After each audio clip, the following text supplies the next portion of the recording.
So hi, welcome to End Credit Reviews, an episode of After the Credits on End Credit Reviews. This is just me, Tyler, this time from End Credit Reviews, and this is my review on the TV show miniseries, I Am the Night. Every time I say the title of this television miniseries, I always think of the Batman the Animated Series episode, I Am the Night, which is a really great episode, by the way. Now, this miniseries has been out for a long time. It aired last year, and I did watch it when it aired, but for some reason or another, I just forgot to review this. But since Patty Jenkins, who directed a few episodes of this miniseries, and now has a new movie coming out pretty soon, which is a new Wonder Woman movie, I thought this would be the perfect time to finally get around to reviewing this television miniseries. So I Am the Night is sort of, I'm not so sure exactly how historically accurate it is, but it's about a man who's investigating various crimes and trying to look into the Black Dahlia murder, who is played by Chris Pine, while also finding a woman named Fauna Hodel, played by India Isley, because she is likely the daughter of the infamous George Hodel, who has been connected with the murder of the Black Dahlia, who historically was never truly convicted, likely due to various connections that he had. So overall, I think that I Am the Night is a pretty solid and entertaining miniseries, and the thing is that I know it was trying to go deep down the rabbit hole in a few scenes here and there, especially the episode where Fauna goes to this art gallery that's very strange looking. One minor issue that I have with the show that I felt really did hold it back was I felt like they were trying to go somewhere, but they felt like either A, they didn't want to kind of isolate their audience members, maybe they wouldn't feel like they would get it, or B, they would feel too much like they were trying to be like those conspiracy channels you would see on YouTube. But I felt like they really should have gone all out with it, and the way that the series ends does feel like a bit of a generic climax in a way, at least in my opinion, but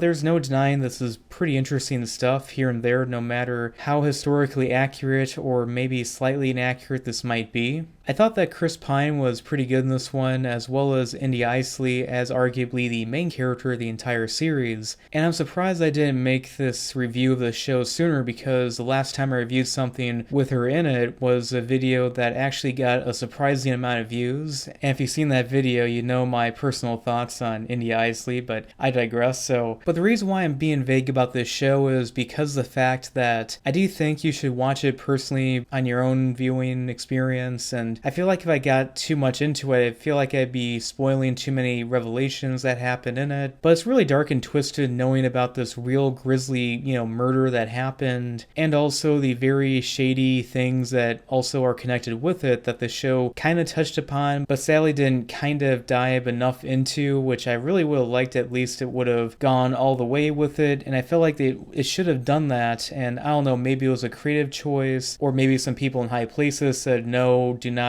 there's certain things we cannot, go too deep into. So overall, I think I Am the Night is a pretty solid and very enjoyable television miniseries that has good acting performances by both Chris Pine and India Isley, and maybe if you want to go down the rabbit hole in some way, shape, or form, I definitely recommend this TV show. So as for I Am the Night, I would give it about 4 stars out of 5. So anyway, this is Tyler from End Credit Reviews, and I hope you enjoy this episode of After the Credits on End Credit Reviews, and I hope to make a lot more in the future. Please like and subscribe.